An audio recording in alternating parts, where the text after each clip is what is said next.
আজ দুজনার দুটি পথ ওগো দুটি দিকে গেছে বেঁকে, সেই শপথের মালা খুলে আমারে গেছো যে ফুলে।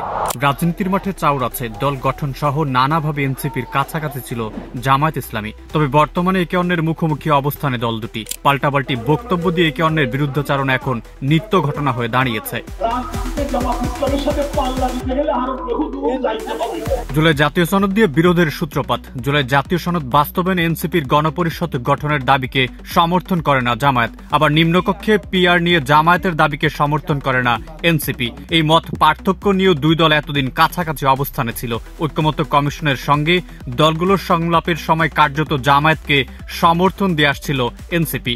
সরাসরি সংবিধানের সাথে সম্পর্কিত জুলাই সনদের স্বাক্ষর করা না করা নিয়ে সম্প্রতি এনসিপি আহ্বায়ক নাহিদ ইসলাম ফেসবুক পোস্টের পর রাজনীতিতে নতুন করে আলোচনা শুরু হয়েছে জামায়াত এনসিপি নিয়ে। পিআর নিয়ে জামায়াতের চলমান আন্দোলনকে প্রতারণা বলে আখ্যা দিয়েছেন নাহিদ, যেটিকে বালখিল্য বলে প্রতিক্রিয়া দেখিয়েছে জামায়াত ইসলামী। কিন্তু কিভাবে শুরু হলো এই দূরত্বের? দল দুটির সূত্র জানিয়েছে, এনসিপি চেয়েছিল জামায়াত যেন জুলাই সনদে স্বাক্ষর না করে। সে অনুযায়ী দলটির সঙ্গে একাধিকবার আলোচনাও করেছে তারা। এনসিপির জুলাই সনদের স্বাক্ষর না করার সিদ্ধান্তকে জামায়াত সরকার ও বিএনপির উপর চাপ রাখার কৌশল হিসেবে সমর্থন দেয়, কিন্তু জামায়াত নিজে এই চাপ কৌশলে যুক্ত হতে রাজি হয়নি। বাংলাদেশের একমাত্র স্মার্ট সিটি বসুন্ধরা এখন আরো নিরাপদ, আধুনিকতায় আরো এক ধাপ এগিয়ে।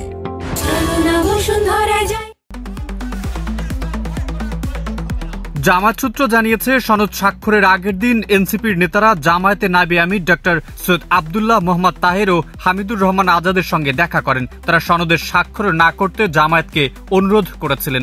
জামায়াতের এক জ্যেষ্ঠ নেতা গণমাধ্যমকে বলেন, বাস্তবায়ন পদ্ধতি ছাড়া সনদ অপূর্ণাঙ্গ। এনসিপির এ অবস্থানের সঙ্গে জামায়াত একমত, কিন্তু এনসিপির মতো জামায়াত স্বাক্ষর না করলে সনদের গুরুত্ব থাকত না। এ কারণেই জামায়াত সনদের স্বাক্ষর করেছে।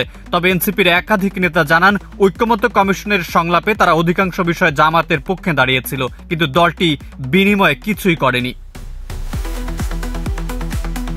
এ নিয়ে ফেসবুক পোস্টে নাহিদ লিখেছেন, তথাকথিত আনুপাতিক প্রতিনিধিত্ব আন্দোলন যা জামায়াত ইসলামী শুরু করেছিল, প্রকৃতপক্ষে সেটি ছিল এক পরিকল্পিত রাজনৈতিক চাতুরি। ঐক্যমত্য কমিশনের সংস্কার প্রক্রিয়া বানচাল করার জন্য ইচ্ছাকৃতভাবে এটি হয়েছিল। জাতীয় সংলাপকে জনগণের গণ অভ্যুত্থানের আলোকে রাষ্ট্র ও সংবিধানের পুনর্গঠনের প্রকৃত প্রশ্ন থেকে সরিয়ে দিতে আন্দোলন করা হয়।